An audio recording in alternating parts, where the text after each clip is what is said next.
I'm just going to ask for a show of hands for the people out there that may know me. Quite a scattering of people. If you don't know me, my name's Karen. I own a beauty salon in Richmond. It's Beauty's at an Edge.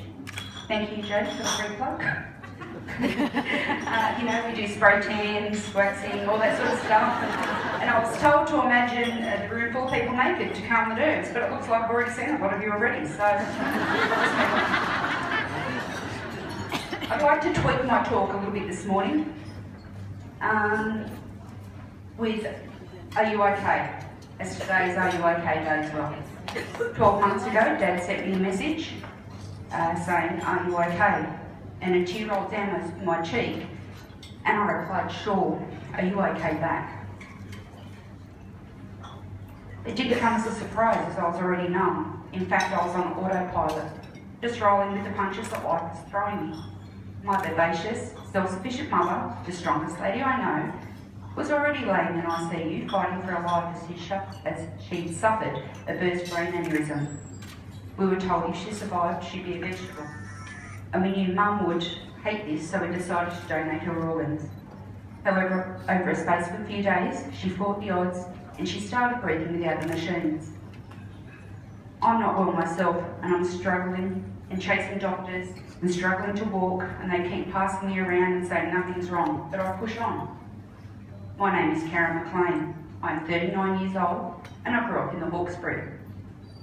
I've been with my husband Doug since I was 16. I'm a mother of a 14-year-old son, and he goes to bed holding. I'm a small business operator with several employees. I was in the middle of completing my diploma of remedial massage, and I've the best group of girlfriends anyone could ask for. I'm like you. As you can see, I have normal stuff going on. I have, ironically, no history of cancer in my family.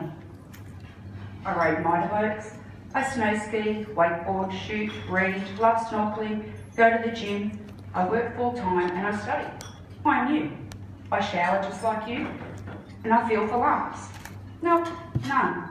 And I always wonder that if I did feel a lump, would I know what I was really feeling for anyway? Did I say no family history of cancer? Until now. At 38 years of age, on the 4th of November 2014, I answer a call from a rheumatologist.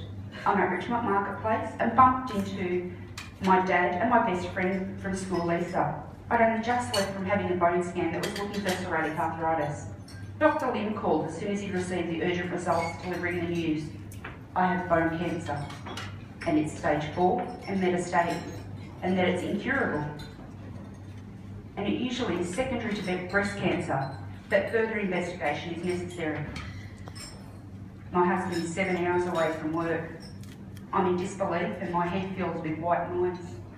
I ask how. They are not sure, but it's been with me for at least 3 years. Doug is by my side the next morning, and I'm not sure what he's thinking, but like always, he's joking about and trying to lighten the mood, reassuring me that there's still a slight possibility that the diagnosis was wrong.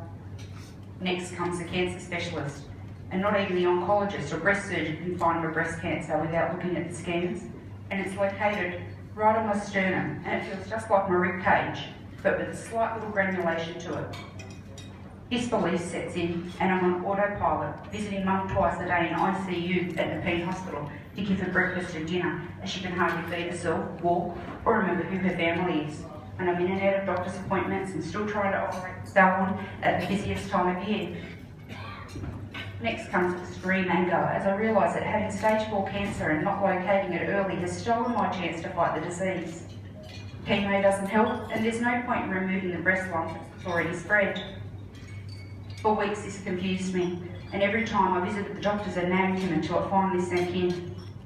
My pain management and suppressing the hormones are my only option at this time, and the next devastating blow, having bone cancer, means that I can no longer ride my bike. I actually asked the doctor on 3 different occasions if he was sure. At this point I'm devastated. I'll go out and buy wool and knitting needles to fill the void, and not being able to ride my bike, I soon give them away with a big black knot that I've created to my 82-year-old nana. So depression is a black dog that chews at your heels, and the wound it leaves makes it horribly hard to walk forward. and this stage hung around for what feels like an eternity. And I sit and stare at the TV and wonder what will become of my family. Well, I message my friends as I can't bear to stand face to face and talk over the phone. I feel as though I've let all my friends and family down. What have I done to myself that's created such a horrible thing? I feel like a failure. I receive messages back, is this a joke? And phone calls of disbelief, messages back to me reading, it's okay, you can beat this. I wish we could, but romance is a death sentence, is all I can think. So I instinctively employ the help of Dr. Google, who gives me 3 to 5 years. Oh shit. I'm a daughter to a mother with a brain injury, fighting for a life still in ICU. I've been told Mum will need 2 years of rehab and can no longer live alone. But further appointments with the oncologist confused me as I soon learned that there are so many different types of breast cancer. Suddenly I feel selfish and ignorant. I never knew the complexity of breast cancer. I thought it was just cancer. Nor did my friends, and the questions and their concerns and messages and advice keep rolling in. Amongst those calls came a call from an angel. Although I didn't know it at the time, I put it to the side and I was very overwhelmed by the attention and the calls that I was getting offering help. Amongst the help I received from family and friends were many beautiful meals and knocks on the door to help with housework and accompany me to attend doctor's appointments. Very soon the attention dies down as Christmas draws closer. And although he is still in front of people's minds, their lives go on as usual, some even getting devastating news of their own. And friends soon think that they don't want to bother you with their own problems, so they fall away too. Again, I get another knock at the door. This time it's a beautiful big bunch of flowers from Pink Fins and my beautiful friend Jo, wherever she is, from Angel's Florist. Hi Jo. I finally pluck up, my beautiful friend Jo, I finally pluck up the courage to go to the group meetings. My cancer isn't going to go away, so I need to learn a new way of living. I'm not alone anymore. I have this wonderful network of ladies who've travelled the rocky road and paved the way, giving me wonderful advice and support. They check in on me most days.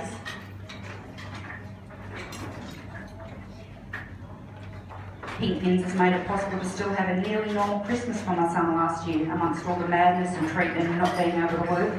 Pink Fins has made it possible to afford the alternative medications and treatments and afford the never-ending and always changing scripts for medication that the doctors hand out like jelly beans.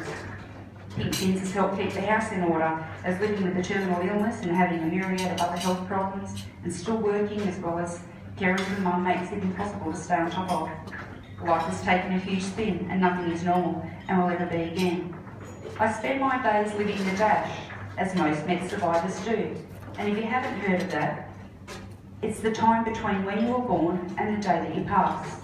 So I just work hard away looking for a cure for bone mets, but the management is getting much better, and hopefully my dash gets to see my son get his licence and be at his wedding and enjoy grandkids. I am grateful for one thing though. I'm grateful that Jodie, our beautiful, bubbly, selfless earth angel, is by my side, along with her entourage of dedicated gal pals. I'm grateful that they created this charity and support group that can give my dash a taste of normality. So girls and boys, please take the time today to ask your friends on the table if they're okay, because this was about the same time that my message came through. Thank you, and I hope you have a fun day. Gift from the heart, and I hope you're back a winner, and I hope to see you all again next year. Thank you.